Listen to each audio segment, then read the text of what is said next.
ಎಲ್ಲರಿಗೂ ನಮಸ್ಕಾರ. ನಮ್ಮೆಲ್ಲರ ದೇಹದೊಳಗೆ ಒಂದು ದೊಡ್ಡ ಸದಾ ಕೆಲಸ ಮಾಡ್ತಾ ಇರೋ ಪವರ್ ಪ್ಲಾಂಟ್ ಇದೆ ಅಂತ ನಂಬ್ತೀರಾ? ಅದನ್ನೇ ಕರುಳಿನ ಶಕ್ತಿ ಕೇಂದ್ರ ಅಂತ ಕರೆಯೋದು. ಬನ್ನಿ, ಇವತ್ತು ನಾವು ಈ ರಹಸ್ಯ ಕಾರ್ಖಾನೆಯೊಳಗೆ ಒಂದು ಪ್ರವಾಸ ಹೋಗಿ ಬರೋಣ. ಹೌದು, ನಿಜ. ನಾವು ಕೇಳಿದ್ದು ಸರಿನೇ. ಈ ಕ್ಷಣದಲ್ಲೂ ನಮ್ಮೆಲ್ಲರ ದೇಹದೊಳಗೆ ಒಂದು ದೊಡ್ಡ ಕಾರ್ಖಾನೆ ನಾವು ತಿಂದ ಆಹಾರವನ್ನ ಶಕ್ತಿಯಾಗಿ ಪರಿವರ್ತಿಸ್ತಾ ಇದೆ. ಈ ಕುತೂಹಲಕಾರಿ ಯಂತ್ರದ ಬಗ್ಗೆ ಇನ್ನಷ್ಟು ತಿಳಿಯೋಣ ಬನ್ನಿ. ಸರಿ, ಹಾಗಿದ್ರೆ ನಮ್ಮ ಈ ಕಾರ್ಖಾನೆ ಪ್ರವಾಸ ಶುರು ಮಾಡೋಣ ಅಲ್ವಾ? ಮೊದಲಿಗೆ ನಾವು ತಿಂದ ಆಹಾರವನ್ನ ಇಂಧನವನ್ನಾಗಿ ಮಾಡೋ ಆ ಪ್ರಮುಖ ತಂಡವನ್ನ ಭೇಟಿ ಮಾಡೋಣ. ನೋಡಿ, ಇಲ್ಲೇ ಇರೋದು ನಮ್ಮ ಕಾರ್ಖಾನೆಯ ಹೃದಯ ಭಾಗ. ಅದೇ ಕೇಂದ್ರ ಕುಲುಮೆ. ನಮ್ಮ ಪ್ರಾಚೀನ ಜ್ಞಾನ ಇದನ್ನ ಅಗ್ನಿ ಅಂತ ಕರೆಯುತ್ತೆ, ಅಂದ್ರೆ ಜೀರ್ಣಶಕ್ತಿಯ ಬೆಂಕಿ. ಈ ಪ್ರಜ್ವಲಿಸೋ ಬೆಂಕಿನೇ ನಾವು ತಿಂದ ಆಹಾರವನ್ನ ಕರಗಿಸಿ ಒಂದು ಬೆಚ್ಚಗಿನ ದ್ರವರೂಪಕ್ಕೆ ತರೋದು. ಈಗ ಬನ್ನಿ, ನಮ್ಮ ಕಾರ್ಖಾನೆಯ ಸಖತ್ತು ಚುರುಕಾದ ಕೆಲಸಗಾರರನ್ನ ನೋಡೋಣ.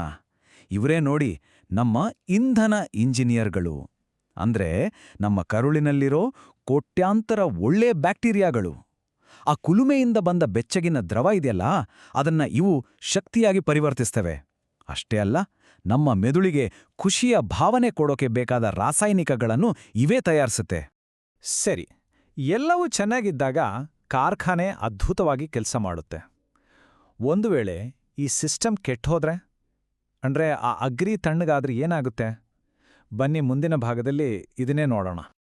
ಇಲ್ಲಿ ನೋಡಿ, ಒಂದು ಆರೋಗ್ಯಕರ ಬೆಚ್ಚಗಿನ ಕಾರ್ಖಾನೆ ಎಷ್ಟು ಚೆನ್ನಾಗಿ ದಕ್ಷವಾಗಿ ಕೆಲಸ ಮಾಡ್ತಾ ಇದೆ. ಆದ್ರೆ ಇನ್ನೊಂದು ಕಡೆ ಆ ಕುಲುಮೆ ಮೇಲೆ ಯಾರೋ ಐಸ್ ನೀರು ಸುರಿದ ಹಾಗೆ ಬೆಂಕಿ ಆರಿ ಹೋಗಿದೆ. ಇಡೀ ಕಾರ್ಖಾನೆ ತಣ್ಣಗಾಗಿ ಹೊಗೆಯಿಂದ ತುಂಬಿ ನಿಂತೇ ಹೋಗಿದೆ. ಆ ಕುಲುಮೆ ತಣ್ಣಗಾದಾಗ ಏನಾಗುತ್ತೆ ಗೊತ್ತಾ? ಕರಗದ ಆಹಾರ ಅಲ್ಲೇ ಕೊಳೆಯೋಕ್ ಶುರುವಾಗಿ ಆಮ ಅನ್ನೋ ಒಂದು ವಿಷಕಾರಿ ಕಪ್ಪು ಕೆಸರಾಗಿ ಬದಲಾಗತ್ತೆ. ಈ ಜಿಗುಟಾದ ಕೆಸರು ಕಾರ್ಖಾನೆಯ ಗೇರುಗಳನ್ನ ಜಾಮ್ ಮಾಡಿ ಇಡೀ ಸಿಸ್ಟಮನ್ನೇ ನಿಲ್ಸಿಬಿಡುತ್ತೆ.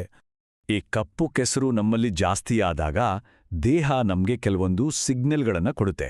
ಉದಾಹರಣೆಗೆ, ಊಟ ಆದ ತಕ್ಷಣ ಸಖತ್ ನಿದ್ದೆ ಬರೋದು, ನಾಲ್ಗೆ ಮೇಲೆ ಒಂದು ಬಿಳಿ ಪದರ ಕಟ್ಟೋದು, ತಲೆ ಎಲ್ಲೋ ಮೋಡ ಕವಿದ ಹಾಗೆ ಬ್ರೈನ್ ಫಾಗ್ ಆಗೋದು, ಹೊಟ್ಟೆ ಉಬ್ರ ಕುಡುಗುಡು ಅನ್ನೋದು, ಕೀಲುಗಳೆಲ್ಲ ತುಕ್ಕು ಹಿಡಿದ ಹಾಗೆ ಬಿಗಿಯಾಗೋದು.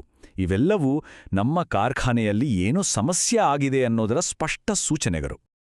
ಹಾಗಾದ್ರೆ ಈ ಕೆಟ್ಟು ನಿಂತಿರೋ ಕಾರ್ಖಾನೆಯನ್ನ ಸರಿ ಮಾಡೋದು ಹೇಗೆ?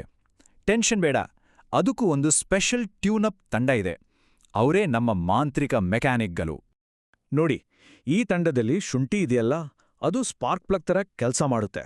ಆರಿಹೋದ ಬೆಂಕಿಯನ್ನ ಮತ್ತೆ ಹೊತ್ಸುತ್ತೆ. ಇನ್ನು ಮಜ್ಜಿಗೆ, ಅದು ಲಕ್ಷಾಂತರ ಹೊಸ ಇಂಧನ ಇಂಜಿನಿಯರ್ಗಳನ್ನ ಕರ್ಕೊಂಬರೋ ಒಂದು ಬಸ್ಸಿದ್ದಾಗೆ. ಮತ್ತು ನೆಲ್ಲಿಕಾಯಿ, ಅದರ ವಿಶೇಷ ಶಕ್ತಿಯಿಂದ ಕಾರ್ಖಾನೆಯ ಗೋಡೆಗಳನ್ನ ರಿಪೇರ್ ಮಾಡಿ ಮತ್ತೆ ಸ್ಟ್ರಾಂಗ್ ಮಾಡುತ್ತೆ. ಆದರೆ ಇಲ್ಲಿ ಒಂದು ದೊಡ್ಡ ರಹಸ್ಯ ಇದೆ. ಪ್ರತಿಯೊಬ್ಬರ ದೇಹದಲ್ಲಿರೋ ಕಾರ್ಖಾನೆ ಒಂದೇ ರೀತಿ ಇರೋದಿಲ್ಲ. ಅಂದ್ರೆ ಒಂದು ಕಾರ್ಖಾನೆಗೆ ಸರಿಹೊಂದುವ ಇಂಧನ ಇನ್ನೊಂದು ಕಾರ್ಖಾನೆಗೆ ಸರಿಹೊಂದರೇಬೇಕು ಅಂತೇನಿಲ್ಲ. ಆಯುರ್ವೇದದ ಪ್ರಕಾರ ನಮ್ಮಲ್ಲಿ 3 ಮುಖ್ಯ ಇಂಜಿನ್ ಮಾದರಿಗಳಿವೆ. ಒಂದು ವಾಯು ಪ್ರಕೃತಿಯ ವಾತ ಇಂಜಿನ್, ಇನ್ನೊಂದು ಅಗ್ನಿ ಪ್ರಕೃತಿಯ ಪಿತ್ತ ಇಂಜಿನ್, ಮತ್ತು ಮೂರನೇದು ಪೃಥ್ವಿ ಪ್ರಕೃತಿಯ ಕಫ ಇಂಜಿನ್. ನೋಡಿ, ವಾಯು ಇಂಜಿನ್ಗೆ ಬೆಚ್ಚಗಿನ ಭಾರವಾದ ಊಟ ಬೇಕು. ಅಗ್ನಿ ಇಂಜಿನ್ಗೆ ತಂಪಾಗಿರೋ ಸಿಹಿಯಾದ ಊಟ ಬೇಕು. ಹಾಗೆ ನಿಧಾನವಾಗಿರೋ ಪೃಥ್ವಿ ಇಂಜಿನ್ಗೆ ಶುಂಠಿ ಅಂತಹ ಖಾರವಾದ ಮಸಾಲೆಗಳು ಬೇಕು. ಒಬ್ಬರಿಗೆ ಒಳ್ಳೆದು ಮಾಡುವ ಆಹಾರ ಇನ್ನೊಬ್ಬರ ಕಾರ್ಖಾನೆಯಲ್ಲಿ ಕೆಸರಿನ ಸ್ಫೋಟವನ್ನೇ ಉಂಟುಮಾಡ್ಬೋದು. ಕೇವಲ ಇಂಜಿನ್ ಮಾದರಿ ಅಷ್ಟೇ ಅಲ್ಲ, ಹೊರಗಿನ ವಾತಾವರಣ ಕೂಡ ನಮ್ಮ ಒಳಗಿನ ಕುಲುಮೆಯ ಮೇಲೆ ಪರಿಣಾಮ ಬೀರುತ್ತೆ. ಚಳಿಗಾಲದಲ್ಲಿ ನಮ್ಮ ಜೀರ್ಣಶಕ್ತಿ ಅಂದ್ರೆ ಆ ಅಗ್ನಿ ತುಂಬಾ ಪ್ರಬಲವಾಗಿರುತ್ತೆ. ಅದೇ ಬೇಸಿಗೆಯಲ್ಲಿ ದುರ್ಬಲವಾಗಿರುತ್ತೆ.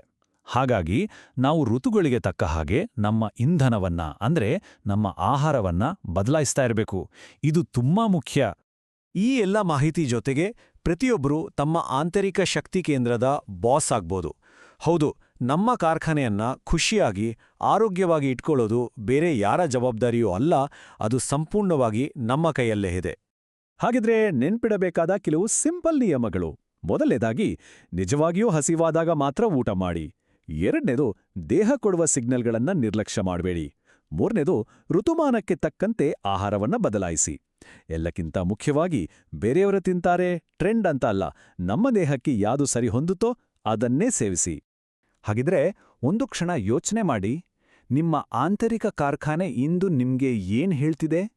ಅದರ ಮಾತನ್ನ ಕೇಳಿಸ್ಕೊಳ್ಳೋದೇ ಆರೋಗ್ಯಕರ ಜೀವನದ ಮೊದಲ ಹಾಗೂ ಅತ್ಯಂತ ಪ್ರಮುಖ ಹೆಜ್ಜೆ ಅಲ್ವಾ?